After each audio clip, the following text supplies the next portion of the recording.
Bien, il est 9 heures, on va commencer. Merci déjà à tous d'avoir bravé le samedi matin 9 heures du congrès. C'est toujours le plus mauvais horaire, mais vous êtes là, merci. Alors, on avait prévu donc une session sur les soins non programmés en médecine générale.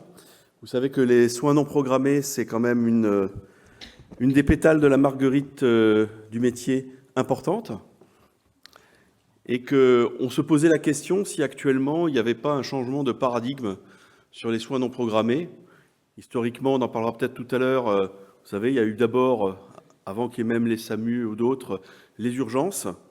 Après, il y a eu une distinction entre les urgences vitales et les soins non programmés. Et puis on verra peut-être qu'aujourd'hui, la définition de soins programmés est modifiée. Et puis après, on peut aussi se poser quelles nouvelles organisations se montent actuellement de façon réglementaire et aussi de façon locale, en particulier la création et la généralisation des services d'accès aux soins, les SAS. Est-ce que le SAS, c'est un game changer ou pas? Eh bien, nos intervenants vont vous expliquer un petit peu et vont vous donner leur avis. Et j'aimerais bien qu'il y ait un petit débat aussi après avec la salle sur ces nouvelles façons d'aborder les soins non programmés en médecine générale. Donc, vous avez 3 intervenants de très haute qualité ici présents.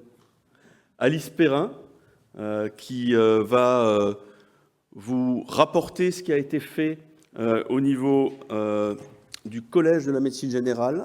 En décembre dernier, il y a eu un séminaire, dont une partie du séminaire portait sur la définition et comment étaient vus les soins non programmés par les médecins du collège.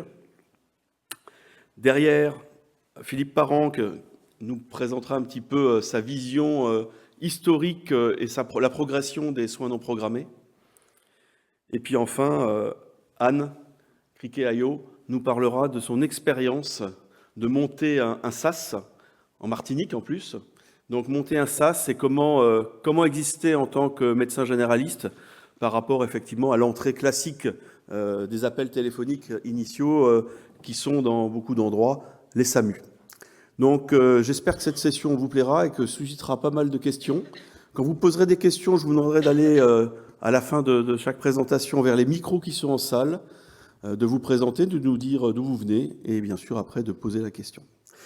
Bien, j'accueille tout de suite Alice Perrin pour nous faire le rapport de ce que c'est que les soins non programmés d'après le séminaire du Collège de la médecine générale.